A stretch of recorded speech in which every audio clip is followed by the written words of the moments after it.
Hey, what is up, guys? Welcome back to the Rippin Reptile Podcast on Predatory Exotics YouTube. This is episode 6 of the Predatory Exotics Podcast. Today we're going to be talking about breeding reptiles, what we have bred, what we want to breed, and just having a general chat about this. Yeah, we're going to go through the ones that we've started to breed, because you're going to get some updates on what we're doing at the moment. And then we're going to move on to some of the species we want to breed, sort of individually look at, and then we have some joint ones we want to look at as well to breed. So it ranges from sort of easy ones to ones people haven't bred before to like projects we want to go into morphs and stuff. We'll talk about all of it. Yeah. So we're going to start off with what we are currently breeding. So the first one we have successfully bred is our dwarf sand geckos, our Standactylus, which we have quite a few babies now. I think we're on... How many babies are we on? Yeah, we've got 7 babies. 7 babies, and then... So we've got one that we're holding back. That's like a darker one. It's like, I don't want to say it's like a melanistic one, but it's just a darker colour, so it's quite interesting. Like, it's a lot different to the other ones. So we've got the normal coloration adults, we've got an orange colour one, and then this darker one, so we're keeping that one. We've got 5 that are ready to be rehomed, because we are selling them, we can't keep all of them. And then we've got 1 little one that's not old enough yet. And then as well, in the incubator, there's another 7 eggs. Which is insane. Yeah, so we literally had 3 last week. Extra ones, which if you go on Instagram, you see all the updates on them. Yeah.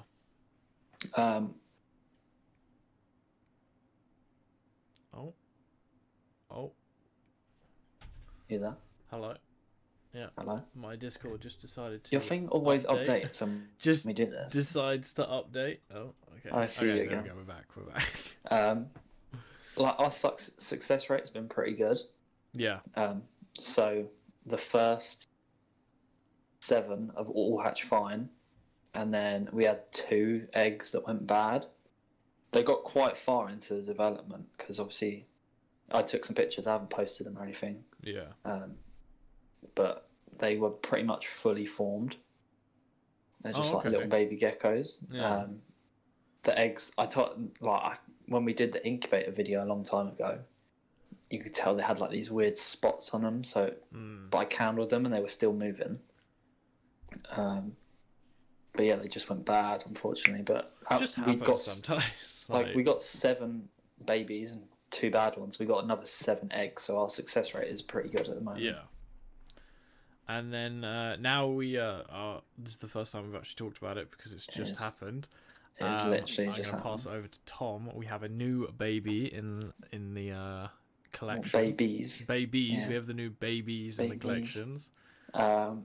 So the video will come out on Friday, so this is the first you'll get of it, won't it? Yeah. So this will be out on a Wednesday, and the actual video will be Friday. Yeah. Our wedge-snouted skinks that we got, just behind me, we've actually managed to breed them. Which is insane. Yeah, because if you Google baby wedge-snouted skink, there's 2 other people that have posted pictures of it ever. So we've managed to do it, and we've got 4 babies. So on Friday's video, we'll go through sorting out the tank, see how many there are. And yeah, we've got 4 babies, which are pretty cool. They're tiny. They are absolutely tiny. They're so small. Because obviously they're different to the gecko. The geckos lay eggs. These are live births. So, we had an inkling that she was pregnant and that she was... Yeah, we kind of knew. She started to act weird. First of all, we didn't even know if it was a she. Because that's the thing with geckos. Obviously, they're a little bit easier, even though not a lot of people breed in the Standactylus. But the skinks, skink breeding in general, if you look at Berber skinks and the Peters banded skinks that I talked to you about, and I'm interested in getting, they've not been bred in captivity because skinks really hard to sex because they rarely have like the hemipenal bulge or anything. Yeah. And then the actual breeding as well is quite difficult to initiate. Because like we bought ours. Ours were captive bred. Yeah, so ours was second generation captive bred. Now this is third gen that we've just bred, which is awesome because it means that like it's kind of More like accomplished. Captive breeding. Hopefully is increasing the gene pool. And causing. So we need to try and get into contact with some other wedge-snouted skink keepers and see if they kind of like compare notes, see what they did. And then we'll probably bring out a guide now on what just kind of the thing we've done. For any of you guys that would be interested in keeping them in the future, and then give it a few weeks, and then hopefully we'll be looking to sell these guys as well. And of course it is more of an unknown one, so it'd be interesting, something interesting and new to add to your collection. Yeah, that's what I think. Like from my point of view, with our sort of reptile journey and stuff like that, I want to be breeding stuff that not necessarily people are bringing to the hobby. Yeah, like it's not as if they're like rare. Well, they're sort of rare, as in terms of not people keep them, but they're not expensive. No, yeah. Like the geckos and the skinks, they're like a 30 pound species. It's just unknown. It's just people aren't really. I don't know if it's just. I wouldn't say they're not interested in them. They probably just don't know about them. This is one of the original conversations me and you had, before we even started Predator Exotics. When we were planning it, you were like, "I want to breed stuff that not everyone has," and it was a conversation. Then you were telling me about all different species, and of course I didn't even know these existed. So it is one of those things where we're trying to bring light. But we can also now bring light and bring sales. We could be like, here's a cool species that you might not know about. We also sell them. So, so people would know how to get them and then hopefully bring you guys good care guides. Because it seems to be working. Yeah, whatever we're doing. Because a lot of people I see online, like, they keep them a lot differently to us. We had a tough time collecting info on how to keep these guys. Like I've seen some people keep it on straight sand. Yeah. And they've had no breeding, so I don't think it's like the best conditions for them. Like you want the sand soil mix, which I think might make them more comfortable. And it's getting like the humidity right, because they're from the Middle East, but they live in the vegetation, so the humidity is going to be higher. Yeah. And it's like these like nuances of trying to get the perfect condition for breeding. And we seem to achieve that. Whether it's luck or just like we've put in the research, we've put in the work. That's what I mean. Is if it happens again, then it's it's not just one-off coincidence. Because like the thing is with this as well, we don't know if that's a normal-sized clutch. Yeah, we have no idea. We don't know if they usually have 4 or if she's going to have like a double clutch and then have another 4 in a couple months' time before the end of the breeding season. No idea. But that's good because we can document everything that we find out. That's what I mean. Is we are kind of documenting on a species pioneers. Right now, which pioneers, which not a lot of people seem to be talking about or have knowledge on. So it's interesting, and we're kind of learning and then sharing it with you guys as well. So they're the 2 that we're breeding at the moment. But in terms of species that we have at the moment that we're not breeding, what would you want to breed? So I have some top ones let's start off with the species we do have. I'm not, as far as we are right now, we're not interested in breeding our bearded dragon, mainly due to space and housing. It requires a lot of space to breed bearded dragons. But then I am definitely interested in breeding my crested gecko to try and get some awesome patterns, and it's one of those ones where it is more commonly known and it is quite a sought after species. So that would be cool to try and get some cool patterns off of that. And then I've got the mantids, which I think would be an awesome adventure on trying to breed those, because it's one of those ones where it's like notorious. Even people who don't know about reptiles and invertebrates, people are like, oh yeah, the male dies during breeding with the mantis, like the female eats it. Well, it's not necessarily true with all of them. Yeah. But it would It's be usually because they're just in like the same, like in the wild. Yeah, it would happen sometimes, but in the wild, the male, once he's done, can run away. If they're in a tank together, he can't really run away. So. Yeah, and then like in the wild, they're not always as fed as they would be in captivity. So it would be an interesting thing, and I'm definitely going to look into it because these are the 3 species that we keep are growing up, and they're getting close to sexual maturity. That's the thing with them. You have to kind of like, when you're getting babies, you have to think they're only going to live a year and a half. So you need to get be another ready. one. Yeah. And then by the time that by the time that one sort of reached, well, by the time that one's reached adulthood, and you're like, oh, I want to breed it. If you buy a baby one, it's going to be dead. But like the adult one's going to be dead by the time that one's adult. We're going to have the male or the female here ready before they hit sexual maturity. Yeah. Because even if, let's say, they hit sexual maturity, we order one, let's say online, and it doesn't survive the trip, then we're like, we've missed our window of opportunity. Yeah. But then another species which I actually completely forgot that I have successfully bred is the dubia roaches, which was unintentional, but we have successfully bred the dubia roaches in as a colony, and they are thriving because they are. The amount of adults I have in that tank now is crazy, and they're molting all the time. You just see like a pure white one. It's crazy to see. A little soft one. They will, like, to give you a perspective of how many I've got in there, I put like a whole pepper in there. A whole pepper. And that's gone within like 4 hours. Oh, really? There's a lot in there right now. Demolished.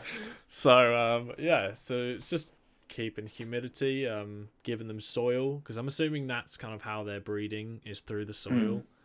Because not a lot of people keep them on soil. They keep them, in the tubs or anything like that. But they literally, like, a lot of them just live under that soil. But yeah, they've successfully bred, so that's something.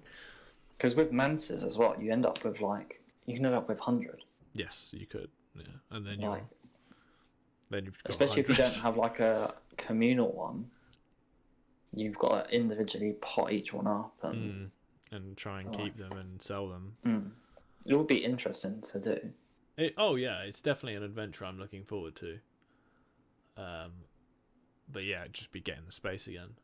Because in terms of other invertebrates we have, like the centipede, I don't think we're going to breed it. No, I don't think so. Like, it would be cool because they, like, when you see them, they don't just, like, deposit the eggs. They actually, like, nurture the eggs. Yeah, they, like, wrap around which is quite cool. Like, if we managed to get, like, an adult one that happened to be pregnant and it gave birth, that would be cool.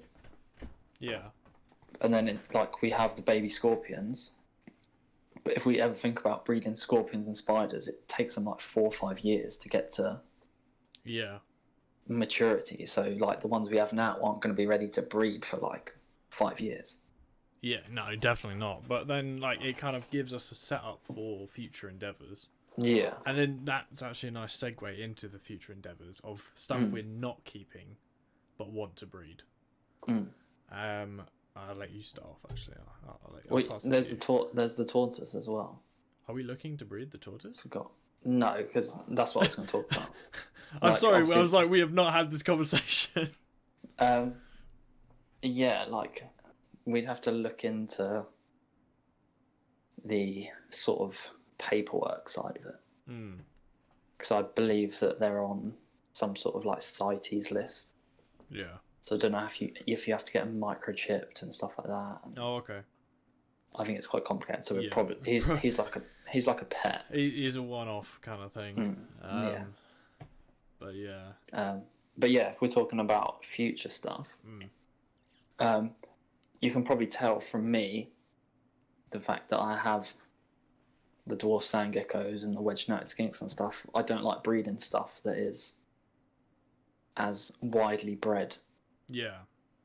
So I prefer the unique stuff, the stuff that not people haven't heard of, so that like it sort of diversifies the reptile stuff. It gives more people options of what they can buy. Yeah.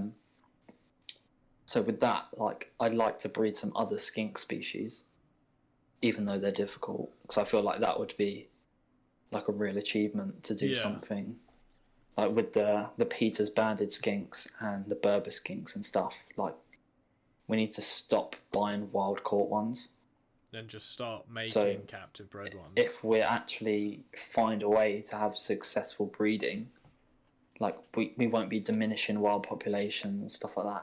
I think that's the route we need to go for. So with that, I'd like to do the skink breeding. And it would also be better for keeping them just in general. You know, because they're not going to have any parasites. Diseases. Yeah. So like no diseases. We can tell already. With the baby geckos that we've bought, not that we've bought, that we've bred, they're so much more tame. Yes. Like we're hoping the wedge-snouted sphinx will be the same as well. From the little handling I've done, like they just sit on your hand, and like that's another. It's just all pros. Yeah, captive bred to wild caught, like that's definitely a thing we're trying to achieve. And then, obviously, I like the micro gecko species. Yeah, I just like them. So viper geckos, they've gone up in price a lot. Yeah, so you're looking at like when I got into reptiles, I used to look around for them, and I found them like 5-6 years ago, and they were like 40-45 quid each, and someone offered me 6 newly hatched ones, and he was like, you can just have them all for 40 quid. And I was literally like, oh, I need this. Biggest but regret. My mum will kill me if I bring these home. And now they're like at minimum 85, and I see them for like £125 each, and I'm like, oh, you should have thought of the value. I should have just hid them. Been like, Mum, the value. You have no idea. So yeah, viper geckos, helmeted geckos are another one, but we've seen a couple. Yeah, we have actually. Yeah. We've seen a couple, so we'd like to get into them. Like anything, knobtail geckos, barking geckos, stuff like that. And then there's also the parthenogenic species, like the binos gecko and the mourning geckos. Yes, the mourning geckos. We were in contact with someone. They'll be interesting. Who sent us some pictures of their mourning geckos, which looked sick, and their setup looked cool. So yeah, them ones will be good to get into. So yeah, I'm more into the sort of the quirky species. You're into, I know you said cresties. Mine just kind of like jolts in all directions. I find a species that I find cool, and I'm like, yeah, I want to breed that. So in terms of the ones I like, we don't have the whip scorpions, which is a species that I cannot wait to keep. It's one of my favorite invertebrate species, and I think breeding them would be awesome. All the babies on the back, I feel like that would be some cool photos. Tom hates them. Tom absolutely despises them. But I think I don't despise them. That's strong. Okay, I just think they're gross. Strange. Yeah, but he knows how much. But not in a good way. But yeah, like. Because recently we discovered that there's actually a lot more species of them than we thought, which is cool because it'd be cool to look into getting different species. Yeah. But the ones that like the one I said I would want to try and breed is the demon species, because like no one's selling them around here. Yeah, the big ones. We've been looking for ages, and it's just like we see them pop up occasionally, and that's I'm interested if you can find the Arizona one, the blue one. Yes, there is. Because I want to see if it's actually as blue as And then in terms of other species, the hognose. 100%. Yeah, so let's talk about snakes in a minute. Yeah, okay. I'd love to breed the red-eyed tree frogs, but it's a I long forgot about process. Amphibians are actually super cool. It's just to breed. It's a mission of a process. Like, if you've got the setup and you want to put in the work for it, they're sick. Then go ahead, yeah. I like the process of that because you can build a rain chamber like yourself. Which we will do. Like, it is definitely something we will do, and it'd be cool to set up like the vivarium that's half water and half land kind of thing. Oh, paludarium. Yeah. One of those would be sick to set up. But yeah, it's the difficulty in amphibians. Because if you think like that, you have to have a separate breeding tank that you've got to set up with like a rain system and like a water bottom and stuff like that. You've got to have that cycling round. So it's almost like an aquarium at that point, because it's more water than it is like land. You've got to do that. Hopefully they lay the eggs and everything. Then you've got tadpoles, and most tadpole species are carnivorous. Yeah. So they'll eat each other. So it's similar to the mantises. You're then going to have to keep individual pots with tadpoles in. Luckily, you can feed them like fish food and stuff, and fish flakes, which is pretty easy. It makes it easier, yeah. But then you've got to do that, and then they're going to metamorphose into frogs, and like it's a long process. But I think it'd be quite good. It'd definitely be something that we would look into doing in the future. But yeah, the only one that would continue be like super difficult is do you know like the Euphaiga species of dart frog, the thumbnail ones? Yes, yeah, thumbnail. So like the thumbnail dart frogs, the reason they're like Euphaiga, the genus, is because Euph is like egg. Okay. Like in like I think it's in French, but obviously in Latin it's whatever. But they're basically named Euphaiga because the female will lay unfertilized eggs to feed the tadpoles. Oh. So you need the female to like feed the tadpoles. Yeah. That's why they're so difficult. But that would be pretty insane. Yeah. So yeah, minus the snakes and minus amphibians, is there anything else we would be interested into breeding straight off the bat, or in the near future? For me it would be like getting the microgeckos, and then like the microgeckos would be one that I'll be trying to breed. Yeah. And then the skinks would be one that's like, if it happens, it happens. It's like on the back burner. Yeah. Like seeing what works, stuff like that. And then we're both interested in, because we haven't kept snakes. So. Yeah. We have not kept snakes yet, and we will be in the near future. Soon. And in terms of probably the biggest one that we're both interested in, I'll let you talk about, is the hognose. We are both interested because like I'd say it is my number one species of snake that I'm interested in as of right now. And I think breeding those would be awesome. And especially because you can go quite heavily into the gene pool, Are you talking about Western at the moment? Yeah. Yeah. You can go quite heavily into the morphs and trying to breed some awesome colours. And that is definitely one we will be looking into getting soon. And they're going up in price. They are, so we got to grab them when we can. We need to get them soon before we can't afford them. That's pretty much. But that is definitely one that we'll be looking into getting. Probably the first set will be adults, so we can look into breeding sooner. We found like that sub-adult and stuff. Yes. We found a couple in stores that we're like, that's a nice one to keep. And then like I'd like to like branch out on that and get the tricolour. Yes, that'd just be finding them. Like, yeah, we've actually found, and they're not that expensive. No, it's just rare. They're like 150.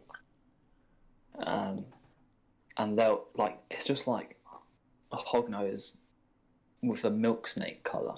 Yeah, that is basically what it is. Someone's crossbred a milk snake and a hognose, and they're like, yo, this is what I've got. Are you looking at the snow? No. The mantis are running around, so they're like, I can catch in the corner of my eye. No, I know it has.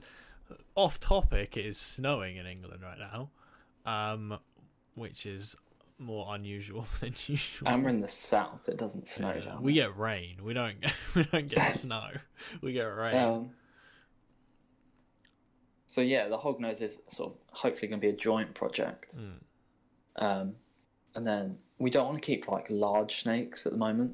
We want to keep it fairly small to start off. Yeah, small to medium, I would say. Because I'd really be interested in breeding tree vipers in the future. As in like actual vipers. Yeah, like yeah. DWA vipers. Yeah, no, yeah. I'm talking about like this is future. I thought you were getting the wrong name, and I was like, does he mean viper? Like, yeah, no. This is crazy guy. I'm skipping to future ones. Ones that are a little like further out of our reach. Yeah. So like we'll talk about a minute after after hognoses. Like, I'm interested in sand boas a lot. Like I'm watching stuff because Kenyan sand boas are sort of, a lot of people know about them, and the morphs are starting to come through, but they're really expensive. So you're looking at like £100 to £150 for a normal, and then some of these morphs are like £400 and stuff. It's similar to the hognoses, but not only that. I'd like to get some of the other species of sand boa. Smaller than the hognose?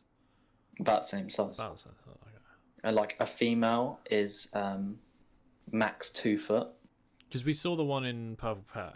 That was that was a baby. Yeah. So a female is max 2 foot, and then a male is about 1.5 foot max. So they're small. But not only do you have the Kenyan, you have like the Saharan sand boa, you have the Muller's sand boa. Is there any predominant differences in these? The Kenyan and the Mullers and stuff, they look very similar. They're the orange and black one. Yeah. That you see. But then there's like a rough scaled sand boa that almost have like a diamondback rattlesnake pattern. Oh, okay. Like they're like a light brown and then a dark diamond zigzag down the back. So they're pretty cool. I've never seen them in the UK available. Like I've recently started following some people from the US and Europe about it. And then there's Russian sand boas as well that are a little bit more boring. But then they're like more of just a plain brown. Yeah.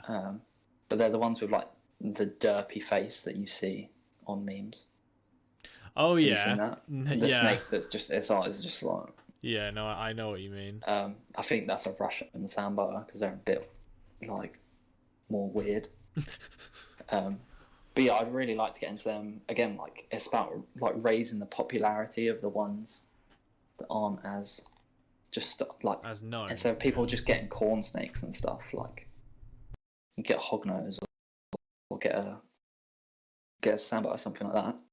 And then I know you like milk snakes as well, and I'm interested in doing milk snakes.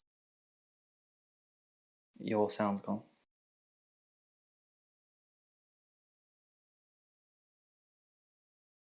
I cannot hear you. Hello? Oh, yeah, okay. Hello. I think I knocked the wire. Yeah, I've gotten interested in milk snakes recently. I don't know what. I like their colours and like I find them quite. It's just one of those things where I'm just naturally drawn to it. There's nothing that specifically it's like, oh, this is what I love about them. It's just something I like.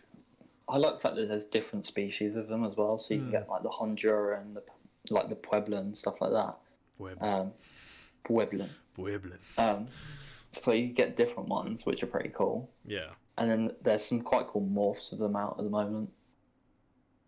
So I'd like to get into them. Yeah, it's definitely that's probably one.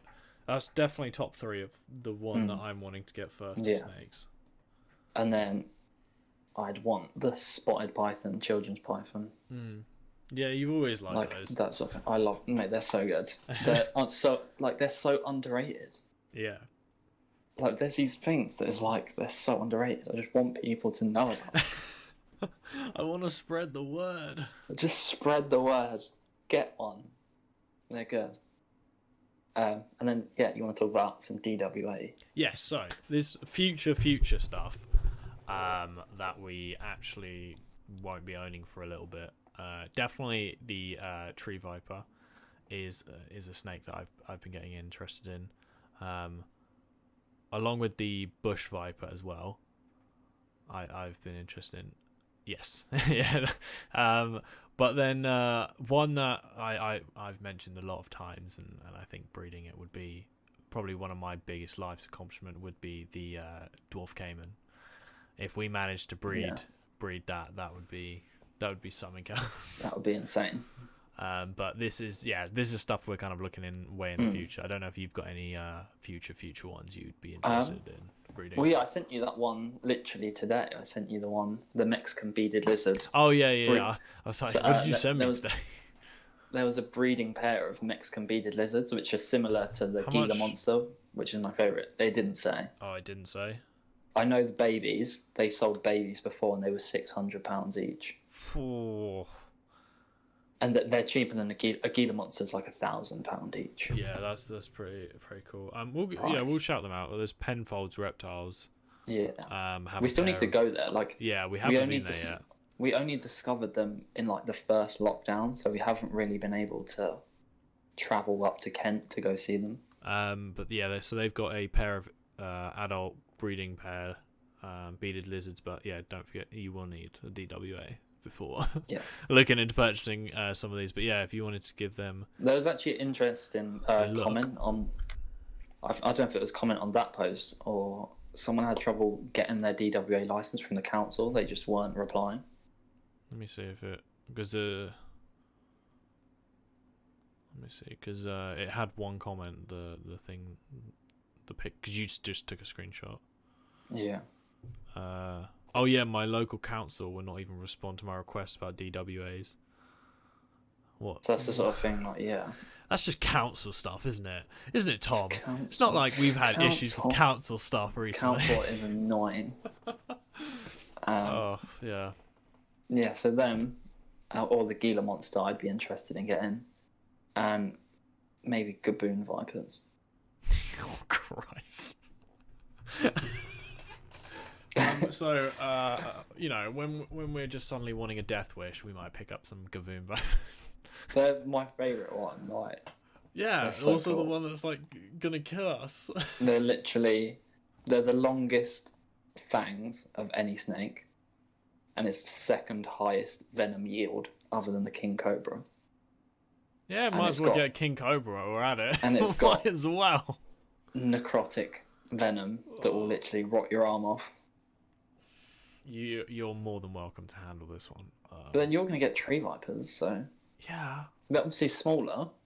Yeah, but they're gonna pack a punch. They will. I feel like any something that we wouldn't, is just gonna pack a punch anyway. We wouldn't get into that for a while. Yeah, like the desert horned vipers and stuff. I'm interested in. Yeah, but breeding them, it's just like it's a lot. Because then you got to think they're going to be small. You don't want them escaping. Yeah. You do not want them escaping. Sorry to make this announcement, but one of the Gaboon viper babies have gotten out. But please check your feet. Yeah, no, this will be in the future when we hopefully own a facility and can breed in an actual breeding area that's controlled a bit more than just your everyday place. So yeah, like a lot of the projects will start soon. Yes, okay. Starting ones, I'm definitely wanting to get into the crested geckos, which I probably will this year, like 2021. I will start breeding those.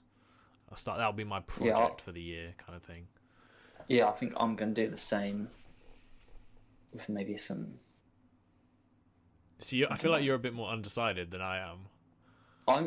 I'm like, because I like the weird ones, it's kind of like what pops up. Like, if it pops up at the right time that I'm looking for something. Yeah, this is the annoying part, is not being able to go to the shops and go and check out what they've got, but also talk to the owners and be like, have you seen any of these, for sale or available anywhere? Because that's one thing we like to do is whenever we go to the shops, we chat with the manager or the owners. Just common courtesy, but then we also get into nice conversations about local places and where they get theirs from and stuff like that. Yeah, it's hard, like trying to get in contact with other people that do the same thing as us has been quite difficult. especially lockdown isn't helping because like if you think let's say we didn't have COVID around and lockdown, and we would have gone to multiple reptile shows by now, where we would have actually physically face to face met some people that could have gone somewhere, but due to it we're not able to. Hopefully we're hoping for this year. In general, like I'm hoping for 2021. We haven't been able, like, we did plan on selling some of our baby dwarf sand geckos. We haven't been able to do that. COVID ruined that. So they would have been more contacts that, like, future breeders. Yeah. And then just in general, talking to people in reptile shops, because we do get some people talk to us just because we're wearing stuff that is like, just makes us look a bit more professional. And then the reptile shows, man. Yeah, that would have been like a massive place to go and meet people. Like we're hopefully 2021 Doncaster. I doubt April is going to go ahead. So with the reptile show, we'll give you guys a bit of an update. We have them booked off from work. We have them for our holiday. So we have booked off each one that's happening. Quote. So hopefully as long as one of them goes on, we will be there. We will 100% be there because we have them booked off and prepared to hopefully that they will go along. And the other one they haven't announced. Usually there's the invertebrate shows. Yeah, the one in Brighton. And so it goes around the country, and then in November is the south one, which is at the Brighton Arena, which isn't far from us. And that might be something, especially if we're looking into breeding the mantises and stuff. That's the kind of place I would find the whip scorpions. Either whip scorpions or, like, I know it's been hard finding the devil's flower and stuff. It's been hard. Obviously, that one might not be around, or that one might be mature by then, but then it'll be hard to get a mature. That's the one we probably, out of the ones we've got, probably won't be breeding. Because we just might not be able to find them. But definitely like the ghost will be one of the easier ones to breed just because they're more widely available. And also communal. The ghost is communal, right? Yeah, as long as you keep them fed. Yeah. I saw the guy that I've been recently getting into the Tarantula Collective. Oh, you paused as if I was meant to answer that. I was like, I don't know. What you been watching? I forgot. The Tarantula. Oh, yeah, I love watching him.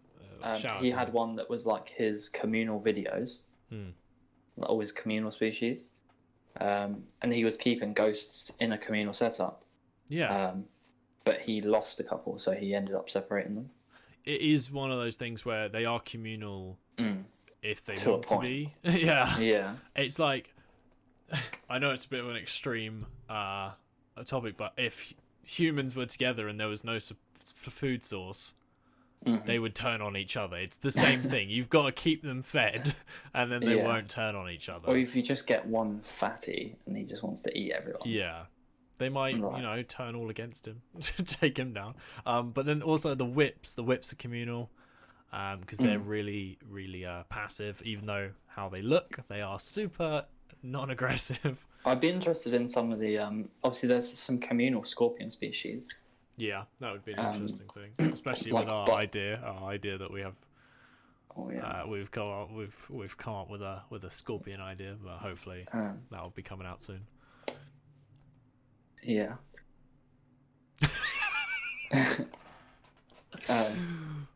Yeah, I don't have to talk about that or not. No, we'll leave it for now just because it's still in the idea process. But yeah, there's some communal ones, and then there's also some parthenogenetic ones, so you don't need to breed them. They just sort of do it on their own. And that'd be cool. They'd be pretty cool. I haven't really had much experience with scorpions. Because obviously they're similar to the whip scorpion. They'll keep it on their back until they molt, and then... I think it is one of the cooler ones that out of the breeding species that they carry. Because you don't think of them being like maternal. Yeah. But they like protect them, and they'll like pass bits of like cricket or whatever onto their back so the babies can eat it. That would be an awesome thing to capture as well. Because I know that especially with the whips, they're really shy in terms of eating. They won't really eat in front of people. That's one thing I want to talk about as well. Like with going back to the wedge-snouted skink and stuff. Yeah. Like people just aren't documenting what they're doing. Yeah. Like so far that we can tell, like if you Google it, there's only like 2 different people that have put pictures of baby wedge-snouted skinks onto Google. So if people have like bred some of this stuff, like we're lucky enough to be capturing it on film to try and help. Yeah, because not everyone is recording. If you know what I mean, and it is one of those things where which I think we're doing quite well, trying to help people, which I'm enjoying. That's all we want to do is just is pass on the knowledge. Be like, hey, this is how we do things. Here's the results. Yeah, we never tell you like, if you don't do it like this, you're a rubbish keeper. Yeah, no, everyone's going to keep stuff differently. We're just sharing how we do it. Like when we did our wedge-snouted skink one and stuff, we were like, there's not a lot of info out here, so don't like berate us if you keep them differently, or we're telling you what we're going to do, and luckily what we've been doing is clearly correct. So but even then, we're still not going to be like, oh, if you don't do it like us, they're not going to breed. It's just this is one option, and it happened to have worked. So if it hadn't been working, and another year had gone by, we'd probably change up our approach, which might have also worked. If someone else is doing a different approach and it works, there's multiple ways that you can do it. Yeah. And we're just documenting a way that now we can actually say has worked. Yeah, I just find it interesting, like how like the reptile hobby is just always evolving. Yeah. If you think about how people used to breed stuff like 20, 30 years ago, they would just have a snake, a heat bulb, and that'll be it. They'd be like, that is the setup. Like everything's always evolving. We're always figuring out new ways to breed stuff. And that's what's really cool, is because we feel like we are at the start of one of those now, with the wedge-snouted skinks, being like, hey, we've figured out a way to do it. This is so far of working, and then maybe 2 years down the line, someone's like, well, the way you did it is great, but you could do it this way and do it better, and then we can be like, wow, like, that's awesome. Yeah, like, definitely. We're not gonna now be like, we're only gonna keep these like this for the next 20 years. Yeah, no, someone might find out a better way and be like, I'm breeding them multiple times a year now, and it's like, oh, that's sick. What kind of way are you doing it? We're just kind of kick-starting it a little bit and being like, hey, this has worked. But yeah, I'm really happy what we've achieved so far. Like just in the short time that we've been doing predatory exotics, the first time we hatched those eggs was a very proud moment. And I think our text messages were very caps. Were you more excited with the geckos or the skinks? Probably the geckos, mainly because it was more of a process. The skink was kind of I suppose, nothing to babies, whereas the geckos especially were egg. Can we incubate this egg? We did incubate the egg. Will they survive, grow up? We literally winged it as well. Oh yeah, our makeshift incubator, which actually has done the best. Like at the moment, I think we've hatched 6 out of the 7 from the makeshift incubator. Yeah. The one that hatched in the exoteric incubator was in the makeshift one for a while before it got moved. And then we had the 2 dodgy ones. So the makeshift one's actually like the best. Had a really good success rate. It was. But yeah, I think with eggs, obviously, you kind of got that excitement. You have to wait like 90 days, 95 days, and you're like, oh. And like if you candle them, you can see them moving inside the egg. It's just got more of a build-up. Yeah. Whereas the skinks are awesome. There was just not a lot of build-up. There was kind of like, but you're just, is she pregnant? Like, yeah, you're guessing, and then one day you're like, oh. It's just like a sudden moment. Which is probably why I was more excited for the gecko. But I did enjoy. Obviously, it's hard because we can't meet up. Yeah. I did enjoy the process of the video that I recorded about them, because you don't know how many there's going to be. Yeah, all the breeding goes on at Tom's house right now, mainly due to my parents not wanting me to be breeding at my house. So I kind of have to get updates over text and over talking to him. But like, that's a really exciting thing, because I set up the camera and everything, and I was going through the substrate, because they're mostly fossorial. Yeah. And you don't know how many you're going to find. Like that was quite sieving for gold. Yeah, literally. Every single thing I was feeling inside the substrate, I was like, "Is that one? Is that a skink?" Is that one? Yeah, so that was really cool. And yeah, ended up as 4.